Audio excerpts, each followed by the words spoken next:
My name is Claire Kingston, and let me tell you exactly how I took down my sister's career, one HR complaint at a time, after she made my daughter cry in front of 30 laughing children. June thought she was untouchable. But when that official warning letter landed on her desk, she had no idea I was the one who sent it. Drop in the comments where you're watching from, because if you've ever watched someone humiliate your child in public and had to swallow your rage, this one's for you. It was supposed to be a gentle Saturday, a spring afternoon in Charleston with pink lemonade, pastel balloons, and too much fondant on the cake. The kind of party Pinterest was made for. Ellie clutched the gift bag tight as we walked into the manicured backyard, her other hand wrapped around mine. I remember she looked up at me and whispered, "Mommy, do I look okay?" "You look perfect," I said, smoothing a wrinkle from her sunflower dress. I meant it. She always looked perfect to me. But an hour later, she was sitting alone under a balloon arch, wiping her face with the hem of that same dress, her cheeks blotched with tears. She didn't see me yet, her shoulders were hunched forward like she was trying to disappear. I scanned the yard, children shrieking in delight around the piñata, parents chatting over Rosé spritzers, and then I heard it. My sister June's voice. She said magical mushroom, and half the kids thought she brought drugs. June laughed, loud and sharp, the kind of laugh that turns heads. My blood iced over. What? She has this little lisp, right? And she kept saying mushroom fairy, but it sounded like mushwung fwary. The kids howled with laughter, not at the joke, but at my daughter. I stood frozen, watching as June, my own sister, the woman who used to braid my hair in middle school, gestured with dramatic flair, mimicking Ellie's voice with cruel accuracy. It took everything in me not to scream. June glanced up and saw me approaching. Her smile faltered for a second, then reassembled itself into that high-gloss southern grin. "Well, look who decided to join us," she said, hand on her hip. "June," I said, my voice shaking. "What exactly is happening here?" "Oh, come on, Claire. We were just having fun." She didn't fit in with the fairy theme, so I improvised. She said she wanted to be a mushroom. Who does that? She's 8. My tone sliced through the hum of chatter, heads turned. "She's 8 and you're making her the punchline of your adult comedy routine," June shrugged. "It was just a little joke. She needs to toughen up if she's going to survive real life." Real life. Ellie looked up then, catching my eye, her face crumpled. I didn't say another word. I crossed the yard, knelt beside her, and gently took her hand. "Let's go, sweetheart." "But," she hiccuped, "the cake. We'll get better cake, just you and me." I stood up, glaring at the crowd of stunned adults and frozen children. The fake smiles around me faltered, unsure how to react. "Happy birthday," I muttered to the hostess without looking back. Then I walked my daughter out of that pastel-painted humiliation, my heels clicking against the brick pathway like a war drum. The whole way to the car, my fingers trembled with rage. My sister had mocked my child, publicly, and no one had stopped her, but I would. That afternoon wasn't just a party gone wrong. It was the beginning of a line I would draw in permanent ink.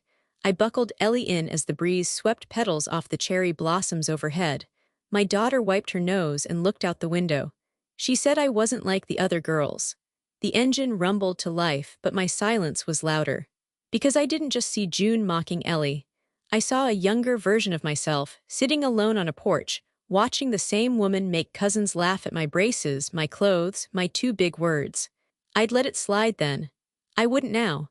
We pulled away from the curb in silence, a balloon tangled on the side mirror trailing behind us like a broken promise. This was far from over. The sky broke open not long after we left the party. Rain tapped gently on the windshield at first, then grew heavier, turning Charleston's charming cobblestone streets into slick ribbons of silver.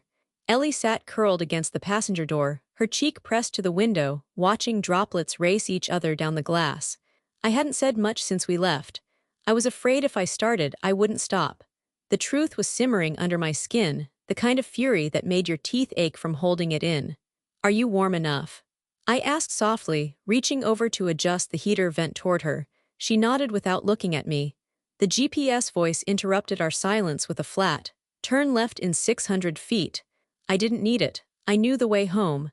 But I left it on. It gave the illusion of direction, of control, of order. Everything I wasn't feeling. Half a block later, I tried again. "Ellie, sweetheart, can you tell me what really happened?" Her lower lip trembled, and for a moment I thought she might shut down entirely. Then, in a voice as thin as the rain misting the windows, she whispered, "She told them to laugh." "Who did?" She blinked. "Aunt June. She said I was the mushroom queen and that my dress looked like it came from the gardening aisle." I nearly missed a stop sign. "She told them what to say," Ellie added. "She said it was a game, to make me feel included. But she was making fun of how I talk. Like when I say s instead of sh sometimes." Her tiny voice cracked. "She did it right in front of everyone, Mom." The older girls were laughing and even the parents. Her fists clenched in her lap.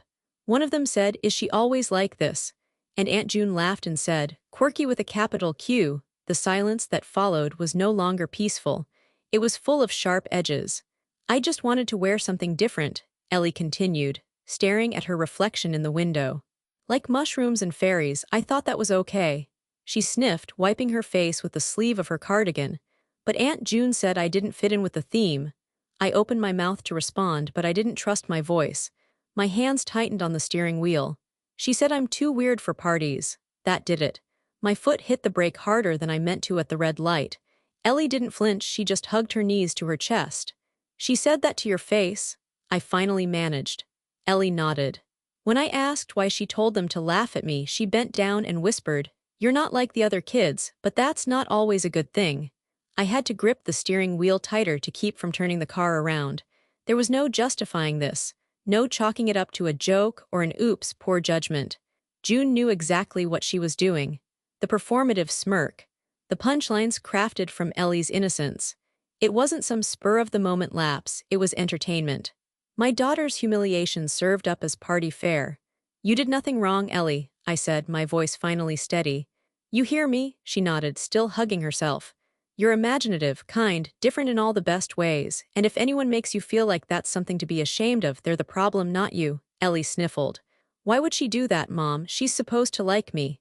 I swallowed hard. "Some people mistake cruelty for cleverness, and they confuse teasing with love." She didn't reply. I didn't expect her to. We pulled into our driveway just as the rain slowed. The house, sleek and angular with its dark wood exterior, stood in contrast to the storm-drenched hydrangeas lining the path. I glanced back at Ellie as she unbuckled her seatbelt slowly, as if the weight of everything hadn't left her yet. Inside, I handed her a blanket and warmed some leftover mac and cheese, her favorite. We sat side by side on the couch, our plates in our laps, the television playing something animated and forgettable in the background. She didn't eat much, but she leaned against me, and that was something. Later that night, when she was asleep with her stuffed hedgehog tucked under one arm, I stood at the foot of her bed and watched her breathe. "I promise," I whispered. "No one gets to break you, not while I'm here." Then I turned out the light and walked downstairs, every step heavier than the last. Because June hadn't just mocked a child. She'd woken the wrong mother. It started with a ping. I was sitting in my home office, barely aware of the teacup cooling in my hands when my phone vibrated beside me. One new tag, then another, and another. I set the cup down, unease already settling in my stomach.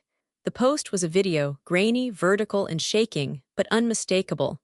Ellie stood near a picnic table under those pastel streamers, a paper crown slipping sideways on her head.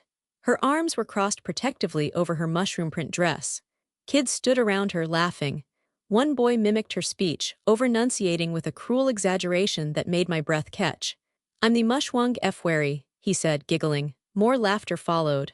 Off camera, June's voice rang out clear and smug. "Say it again, Ellie, you're stealing the show, sweetheart." And then Ellie's voice, small but trying so hard to be steady. "It's mushroom fairy. It's not funny." Someone else called out, "Weird alert." A horn blew in the background, someone had queued up a sound effect on their phone. The laughter doubled. Ellie's chin quivered in the frame.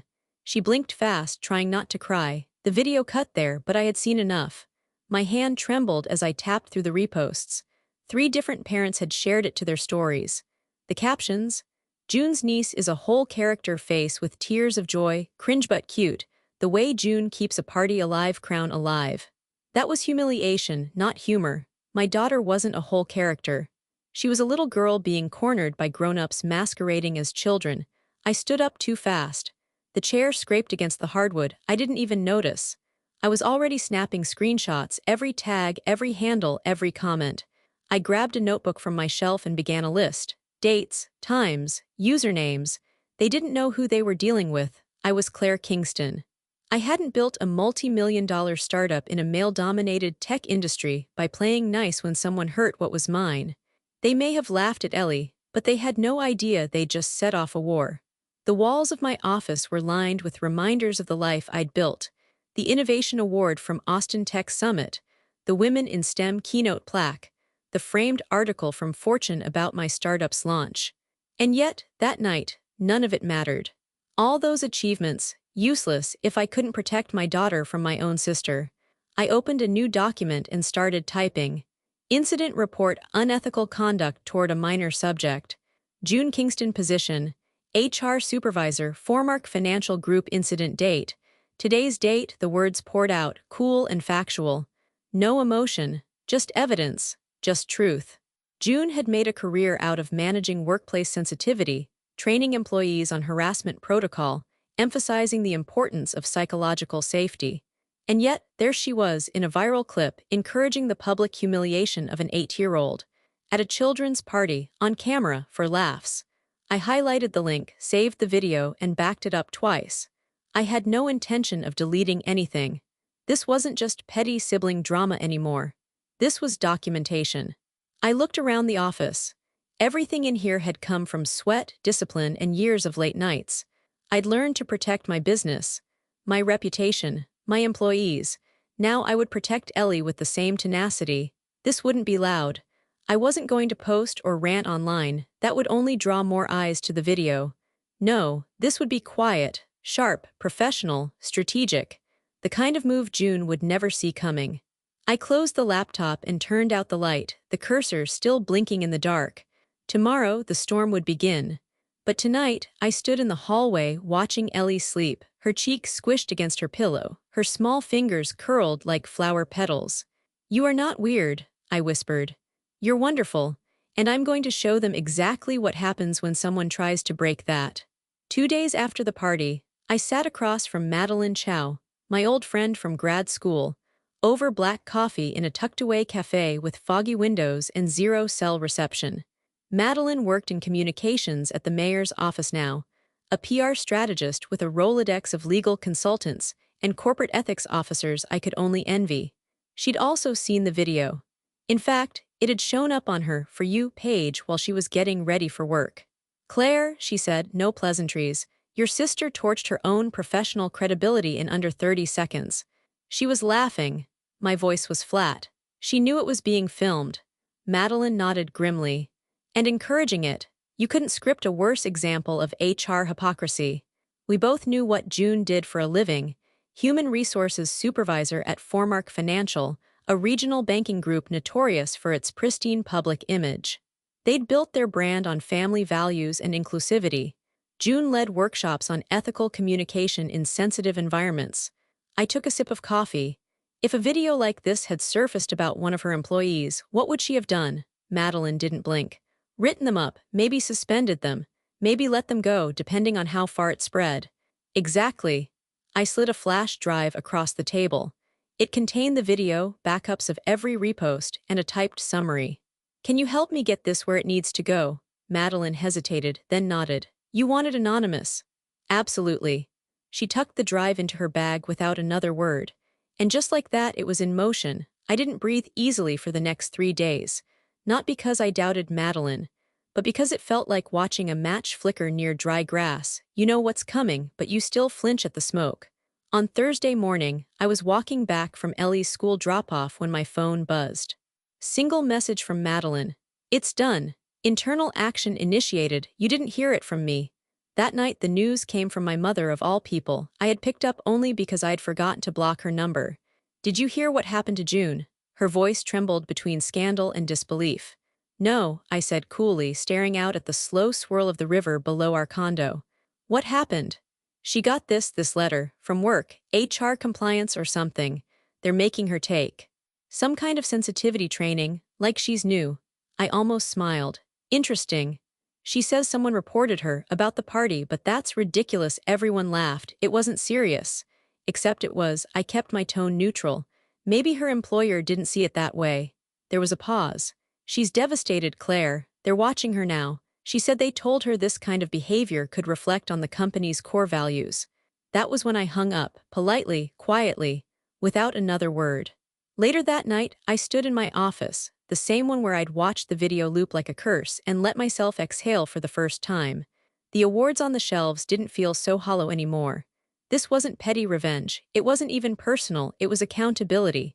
June had humiliated a child for applause, and now she had to answer to something bigger than me. Ellie padded into the room in her pajamas, her curls messy from sleep. "Mom?" "Yeah, sweetheart." "Do mushrooms grow again after someone steps on them?" I smiled and pulled her into my lap. "The strong ones do." She nodded, satisfied, and rested her head against my chest. In that quiet moment I felt it, the sharp edge of justice dulled just enough to let peace settle in. It started with silence. Not the peaceful kind. The other kind, the one that presses against you when a child walks through the door quieter than usual. When her backpack hits the floor without a single word. When she passes right by the snack I left out without even noticing. Ellie didn't speak when she came home that Monday. She just slipped off her shoes and disappeared into her room like a shadow. I followed her a few minutes later, knocking gently. "Come in," she said, too quickly, like someone trained to sound okay. She sat on the edge of her bed, flipping through a book she clearly wasn't reading. Her eyes were glassy. I crossed the room and sat beside her. "Ellie, bad day?" she shrugged, not looking at me.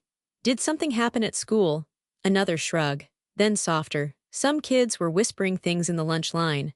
"What kinds of things?" Her fingers curled tighter around the book. "They called me Insta baby, said I cried on camera and the whole world saw it." I froze. "And then Lucas, he said his mom showed the video to his aunt because she thought it was funny." There it was. The ripple effect. The reach of one harmless moment of mockery, echoing through hallways and cafeteria tables. I put my arm around her, and to my relief she leaned in. "It's not fair," she whispered. "I didn't do anything wrong, I just wanted to be part of the party." "You didn't do anything wrong," I said firmly. "You were kind and creative and brave. None of this is your fault, Ellie." She didn't cry, she didn't speak. But she pulled the blanket up over her shoulders and stayed like that until dinner time. The next morning, I requested a meeting with the school's counselor. Her name was Ms. Halbrook, mid-50s, kind eyes, and a soft tone I wanted to believe could help. We sat across from each other in the small, overly beige office lined with motivational posters and fake plants. "I understand you're concerned about Ellie's emotional state," she said gently. "She's being called names," I replied. "She's quieter, withdrawn. This is not just an awkward moment passing through." Ms. Halbrook offered a patient smile. "Children can be surprisingly resilient. Sometimes these moments, as unfortunate as they are, build character." I blinked. "She's 8, I said. "She doesn't need character built through cruelty." Her smile faltered. "Of course, I didn't mean to minimize. We can monitor the situation." "Monitor," she nodded. "If it continues, we'll consider involving administration. But we prefer to let the students self-regulate first." I wanted to scream, but I didn't. I thanked her, walked calmly to my car, and called a private child psychologist before I even left the parking lot. Dr. Lena Mahoney had come highly recommended by 2 people in my entrepreneur circle, both of whom had kids recovering from bullying situations. Her office was in a restored craftsman house across town's soft blue walls, plush furniture, bookshelves filled with picture books and sensory toys. When Ellie met her, something shifted. Not immediately, but slowly. Dr. Mahoney didn't speak to her like a fragile doll or a miniature adult. She spoke like someone who knew the inside of small heartbreaks and how long they took to mend. That first session, Ellie barely said a word. But afterward she whispered to me, "Her office smells like cinnamon." "Did you like her?" I asked. Ellie nodded. "I think so." We went back 2 days later. And again the next week. Meanwhile, I noticed her asking to draw more. She wanted to bake again. She made a paper mushroom crown for her stuffed animals and taped it above her bed. These were small things, yes. But to me, they were signs of breath returning to lungs that had been held too long. What wasn't recovering was the relationship with my family. I'd called my parents. I'd asked them if they knew what happened at the party. They had, of course they had, and they still dismissed it. "It was just a joke, Claire," my mother said. "June didn't mean anything by it. She humiliated your granddaughter." "She was teasing, it wasn't cruel." "It went viral," Mom sighed. "You've always taken things too seriously. Always." That word stayed with me long after the call ended. They didn't see it, didn't want to, but I saw it. I saw Ellie pulling away from the world she once loved, and I knew I couldn't let that seed grow. So I watered it with therapy, with time, with space, with love that didn't come with qualifiers. Walk home from sessions, her hand in mine, quieter than she used to be but less afraid. And every night I tucked her in and said the same thing. You are not too much, you are not too weird, you are just enough. She hadn't started believing it yet, but I had to believe it for both of us until she did. Therapy was helping, slowly. Ellie had begun talking more, especially to Dr. Mahoney, but at home, I still caught her staring into space with a faraway look I hadn't seen before the party. She stopped asking to go to ballet class. She didn't bring her sketchpad to the breakfast table anymore. Her favorite cardigan with the tiny acorn buttons hung untouched in the closet. She was fading, and I could feel it. We talked in sessions about safe places and voicing emotions, but in the quiet hours at home, Ellie mostly curled up in corners with books she didn't read and stories she no longer wanted me to finish aloud. The glow she'd once carried around like a little lantern was flickering. I tried everything: game nights, a weekend trip to the aquarium, a handmade fairy garden on the balcony, and though she smiled politely, it didn't reach her eyes. It was during one of those aching moments of helplessness that I decided to visit my parents. I told Ellie I'd be back before dinner and drove across town to the house I grew up in, a white clapboard colonial with a porch swing and a wind chime that had rung through every summer of my childhood. But the sound felt different now. Like nostalgia clashing with reality. My mother was arranging napkins when I walked into the kitchen. My father was nursing an iced tea at the head of the table, reading the newspaper like it was still 1993.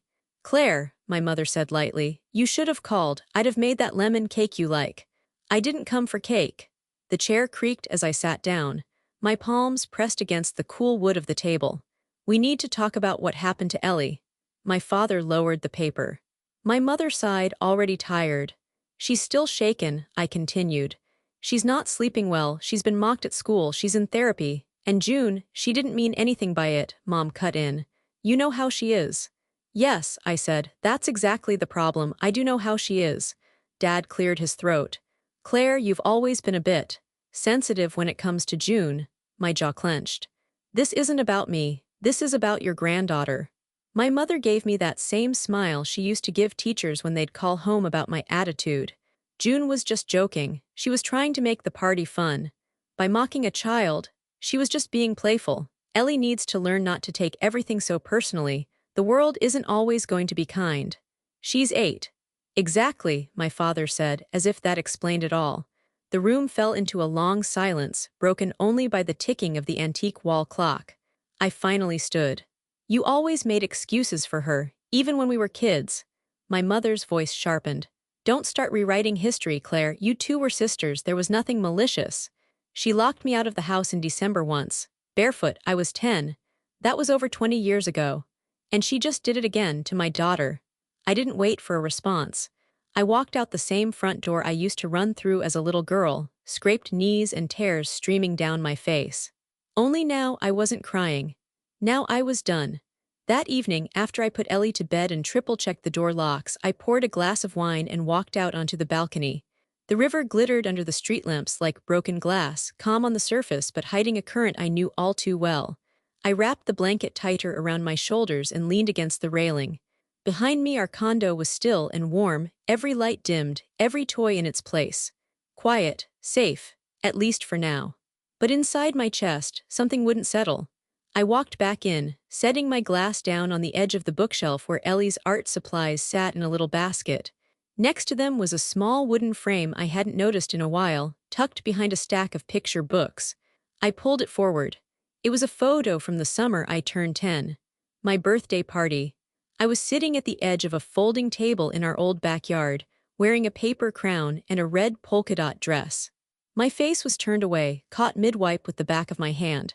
My eyes were red. Crying. In the background, June stood center stage with 2 of our cousins holding up a plastic microphone and laughing. I remembered that moment like it had just happened. She'd taken the crown off my head and declared herself birthday queen too. Told everyone I cried every birthday like a baby, then led the other kids in a chant. Cry Claire, cries every year. And they followed her. Of course they did. They always followed her. That year, she poured root beer into my cake batter when I wasn't looking. Another time, she read my diary out loud during a family reunion sleepover. She used to tell our cousins that I tattled when I hadn't, that I bragged when I didn't, that I was just jealous. It was always a joke, always funny, always harmless. And no one ever stopped her. I set the frame down gently on the coffee table and sat across from it. Not again. Not with Ellie. She wasn't going to grow up with her shoulders hunched and her voice hesitant. She wasn't going to question whether people laughed with her or at her. She wasn't going to dim herself so others didn't feel threatened by her brightness. Ellie was different, and that used to scare me, because I knew what the world did to girls like that. But now it scared me what would happen if I didn't protect her. If I let the people I once trusted convince me, again, that this was all just a misunderstanding, that it wasn't that bad. That June didn't mean anything by it, but I knew better. June meant every word, every smirk, every carefully timed joke. Because control was June's oxygen. She breathed it in and out of every relationship. And if she couldn't control you, she'd embarrass you, undermine you, isolate you, until you questioned your own worth. I sat there, elbows on knees, staring at that 10-year-old version of me. I should have stood up for you, I whispered. Back then, I'm sorry I didn't know how. And then I said it again, this time to the walls, to the night, to anyone who might be listening. Not again, not with Ellie. A moment later, I rose from the couch, pulled the blanket tighter, and walked over to my desk. My fingers moved automatically now, opening files, refreshing tabs.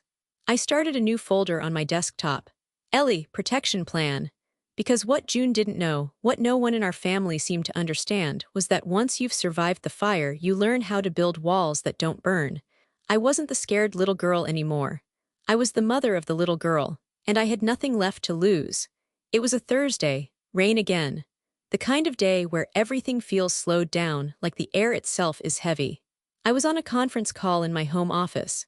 Camera off, mute button on when I heard the front door slam hard. Not the usual soft thud Ellie made when she came in from school.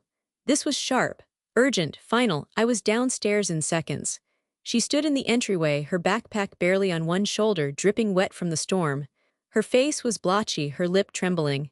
Ellie, I stepped forward slowly, like approaching something shattered that might fall apart with too much movement. Her hands were fists at her sides. I want to quit school. The words hit like a stone dropped into water, fast, loud, and then everything around them rippled. I knelt down, ignoring the wet floor beneath me. What happened? She shook her head. Her mouth opened, but the words got stuck. Her breath was coming too fast. Hey, I took her gently by the arms. It's okay, you're safe, you're home. She finally spoke, barely above a whisper. They played it. Played what? She looked me straight in the eye then, her voice small but clear. The video, on the school speakers, this morning, right after the bell. I blinked. What do you mean on the speakers? She nodded furiously, more tears spilling over. During announcements, someone put it on, not the whole thing, just the part where I say I'm not weird and the other kids laugh. She pulled away from me, kicking off her soaked shoes with shaking hands. Everyone heard it, Mom, even the teachers, everyone. My stomach dropped so fast I thought I might throw up. I gripped the edge of the hallway table to stay grounded. Did a teacher stop it? She nodded. After like 20 seconds, but it was too late, everyone was already laughing. I closed my eyes. And when I looked around, her voice cracked. Some of them were looking at me like I was a bug, like I wasn't even a person. I pulled her into my arms, soaked backpack and all. She didn't resist. Her whole body just gave in, like something inside her had collapsed. She cried for almost 10 full minutes. Long, deep sobs that shook her little chest against mine. I didn't try to fix it. I just held her, rocked her slowly. Whispered, I've got you, I've got you, I've got you. Because I had to believe it. Because she didn't anymore. That afternoon, we had a check-in scheduled with Dr. Mahoney. I debated canceling. It felt cruel to ask Ellie to talk after what happened, but when I mentioned it, she surprised me. I want to go, she said quietly. I don't want to feel like this forever. Dr. Mahoney saw us the moment we walked in. Ellie clung to my hand during the first few minutes of the session, unusually quiet. When she did begin talking, it was in pieces. It felt like I disappeared. Like no one could hear me anymore, just the laughing. Dr. Mahoney listened carefully, scribbling only one note before setting her clipboard down. After Ellie went to the playroom for her usual wind down, Dr. Mahoney turned to me with a more serious tone. I'm concerned about how this is escalating, she said gently. Ellie is showing early signs of acute social anxiety, avoidant behavior, shame spirals, emotional shutdown. I nodded. I already knew. I just didn't want to say it out loud. She's questioning her sense of safety in public. That's not just about one party anymore. It's about trust, identity, dignity. The word stung. Dignity. They'd stripped my daughter of hers for a punchline. What do we do? I asked. We stay the course. Therapy will help, but we need to reduce exposure to environments that keep reinforcing the trauma. I understood what she meant. This school, this environment, it wasn't safe anymore. Not emotionally, not psychologically. And Ellie wasn't recovering. I stepped into that session as a mother hoping for a little peace. I left it knowing we were standing at a cliff's edge. And the only way to keep my daughter from falling was to jump first and start again somewhere safer. The listing went up 2 weeks later. Photos of our carefully staged house glowed on the real estate site.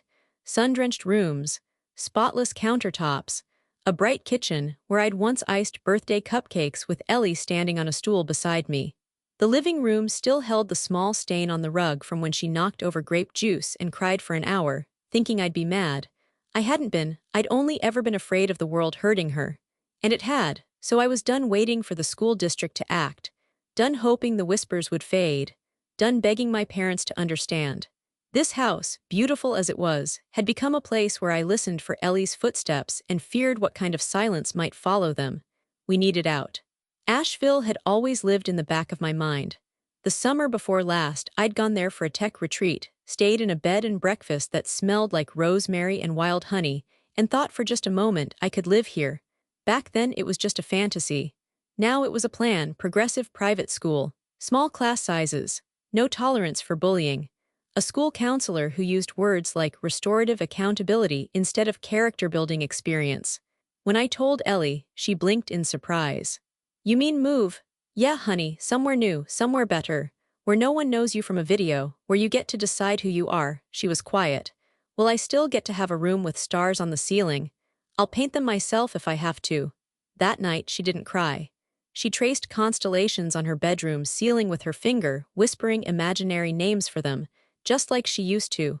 3 weeks later, we pulled into the driveway of our new life.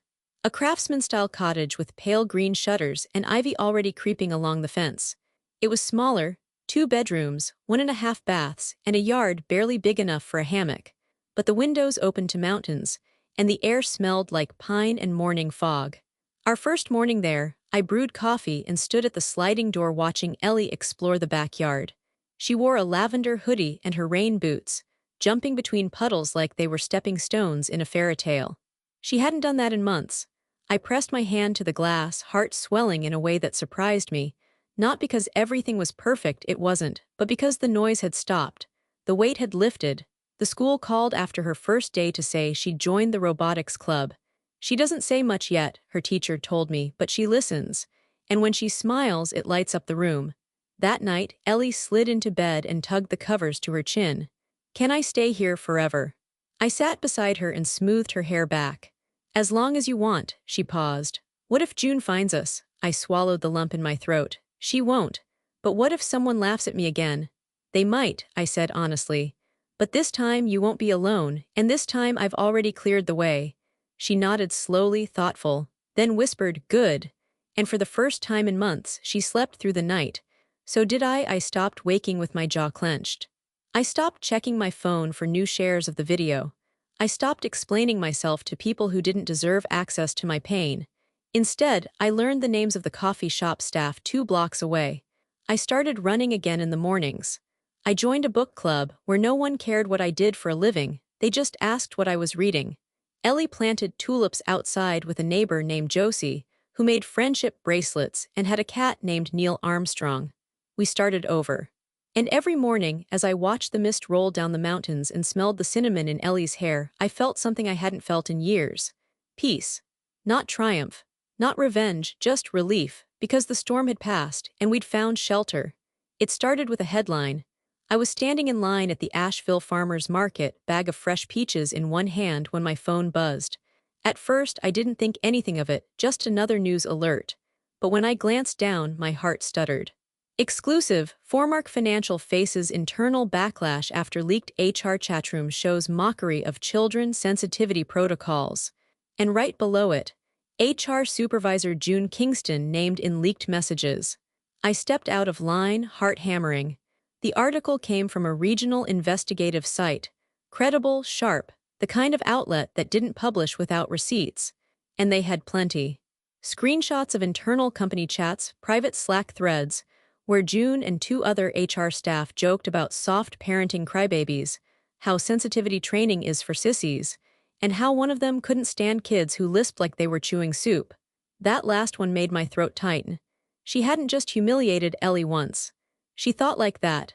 Deeply, casually, often. The journalist hadn't named a source. But I knew where the breadcrumb trail had started, weeks ago when I'd sent an anonymous tip to a friend of a friend in media. Just a nudge, just a whisper.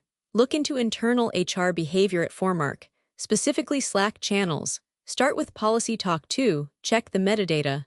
I didn't have access to the chats myself, but I knew someone would. And I knew with the right spark, someone on the inside might come forward. They had. Now the fire was spreading. By evening, 3 sponsors had pulled partnerships with Foremark. A public statement had been issued, and June's name was trending locally. I didn't text anyone. I didn't need to. The next day, the call came from my mother. I let it go to voicemail. Then the second call, the third. Eventually, I picked up. You could have warned us, she said, not even bothering with hello. Warned you about what? I asked, keeping my tone level. June, she's been asked to step down. They're saying she violated ethical standards. That she humiliated children, Claire. She did. I could hear my father in the background. It's all over the internet and they're naming her directly. People at church are talking. Maybe now you understand, I said, what I was trying to tell you all along. You don't know what she's going through, my mother snapped. No, I said quietly, but I know what Ellie went through. There was a pause, then softer. You think you're so righteous. I think I protected my daughter when no one else did. The call ended with the same silence that had sat between us my whole life. Only now, I didn't feel the need to fill it. That night, I got an email alert that June's professional profile had been scrubbed from Foremark's website. Her LinkedIn was deactivated. Local gossip blogs speculated she was facing a formal ethics investigation. And still, I felt no victory. Only justice. For Ellie. For 10-year-old me. For every version of us that had been laughed at across dinner tables and family reunions while someone else held the microphone. Later that week, my parents held a family dinner in Charleston. A half-hearted, let's all come together meal they insisted on after the scandal hit full tilt. I agreed to go for one reason. I wanted them to look me in the eye. The table was set the same as always, cloth napkins, mismatched china, too much butter on everything. June wasn't there. Neither were her kids. The empty chairs echoed. Halfway through the meal, my father unfolded the local paper and slid it across the table. The headline mirrored the digital one. Foremark HR head ousted in child mockery scandal. He didn't say anything. He just looked at me. My mother cleared her throat. We didn't know it had gone that far. No, I said, steady. You just didn't want to see it. They looked down. The silence between us was no longer mine to carry. I stood before dessert was served. Tell June, I said, gathering my coat, that this isn't about revenge, it's about consequences. And if she ever wants to understand the difference, she can start by apologizing to an 8-year-old. I left them sitting in their perfect dining room with their perfect table, finally realizing the daughter they had underestimated all her life had quietly ended the cycle they refused to acknowledge. June had lost her job, and I'd reclaimed my voice. The first voicemail came at 2:14 a.m. Claire, I know you had something to do with this. I don't care how you did it. You got what you wanted. I've lost everything. Call me back. I didn't. The second one arrived before sunrise, this time teary. Please, you don't understand. I can't get interviews. I had to pull the twins out of gymnastics. Mom and Dad are freaking out. You've destroyed me. No apology, not once. Just the sound of someone unraveling after finally being held accountable. By the 5th message, her tone had changed. Bitter, spiteful. You think this makes you a better person? You've always needed to make yourself the victim. Don't forget who took you in when you moved back from Austin. Don't forget who watched Ellie when your babysitter bylaid. I made one mistake. One. I stared at my phone, thumb hovering above the screen. Then I tapped out a reply. Claire, Ellie cried for 6 months, you'll survive. Then I blocked her number. It wasn't about vengeance. Not anymore. It was about protecting the silence we'd finally earned, the stillness we'd fought for, the space Ellie needed to grow without voices like June's echoing through her every milestone. And yes, there was a quiet satisfaction in knowing she couldn't touch us anymore. I hadn't just blocked June.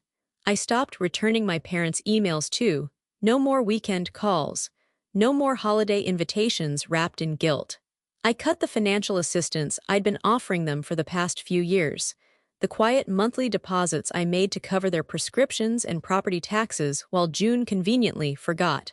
They didn't call to ask why. I think they knew. It took only a month for word to reach me. June had moved back in with them. Her savings had run dry. Her job prospects had vanished. Her reputation in HR circles was scorched. She now worked double shifts, weekdays at a diner near the interstate, weekends at a warehouse packaging bulk cleaning supplies. Her kids went to public school and caught the early bus alone. And in Charleston's social circles, the Kingston name no longer opened doors. It closed them. Back in Asheville, Ellie stood in our driveway in a new yellow sweater, her cheeks pink from the cold, practicing lines for her upcoming robotics presentation. I sipped tea on the porch, watching her. She turned to me and smiled, truly smiled. Not the polite kind, not the careful one, the kind that reached all the way to her eyes. "You're gonna come watch me, right?" she asked. "Wouldn't miss it for the world," I said, and I meant it, because the world that had hurt her no longer owned us. We'd made our own. The auditorium lights dimmed slightly as the fifth grader at the podium fidgeted with her note cards. "Ellie." She adjusted the mic once, nervous but composed, and took a deep breath. "My name is Ellie Kingston," she said, her voice clear, strong, "and today I'm going to talk about online bullying and how it feels when people laugh at you instead of listening to you." I blinked fast. Not because I was surprised, she'd practiced this talk in front of me at least a dozen times, but because hearing it here, in front of a real audience, made it real in a different way. She stood in her red canvas sneakers, sleeves pushed to her elbows, and told the story without flinching. She didn't name names. She didn't need to. She spoke about dignity, about feeling invisible, about how one video changed how people saw her and how therapy helped her remember how she wanted to be seen. Then she smiled and held up a slide, a sketch she'd made herself, two girls facing opposite directions. One labeled "How They Saw Me," the other, "How I See Me Now." The auditorium erupted in applause. I wasn't the only one wiping my eyes. Afterward, as the students gathered their notes and the teachers passed out juice boxes, Ellie ran up to me, breathless and flushed with pride. "You didn't cry, did you?" she asked, teasing. "Just a little," I laughed, pulling her into a hug. "Okay, a lot," she grinned. Was I brave, the bravest person in that whole room? She looked up at me, and for a moment I saw the girl from months ago, the one who used to whisper to her blanket at night, afraid of being mocked again. But that girl had grown. She had built something new inside herself. Something sturdy. Later that weekend, I hiked a trail near the edge of town, just me, a thermos of coffee, and a view that stretched for miles. The trees were bursting with late autumn color, deep gold, copper, rust. I sat on a rock and let the stillness hold me. I no longer checked my phone every hour. I didn't flinch at blocked voicemails. I hadn't said June's name aloud in months. According to the last whisper from Charleston, she was still working 2 jobs. Her social media had gone quiet. Her children were struggling in school. The glow around her name had faded, just like the headlines. And for once, I didn't feel pity or anger. I just felt free. I'd found new friends in Asheville, other moms, neighbors, women who talked about books and gardens and life without dissecting each other's weaknesses. They didn't know the whole backstory, only that I had a daughter I loved fiercely. And that was enough. One of them, Denise, had brought me a mason jar of wildflower honey and said, "You've got a calm about you I admire." I smiled and replied, "It took a long time to earn it." And it had. Every step out of that old life, every closed door, every goodbye had made room for something better, something honest.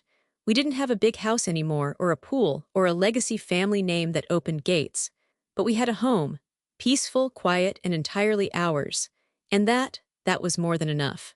Auditorium was bigger this time, sleek, modern, filled with students in matching blue t-shirts that read Future Leaders Summit.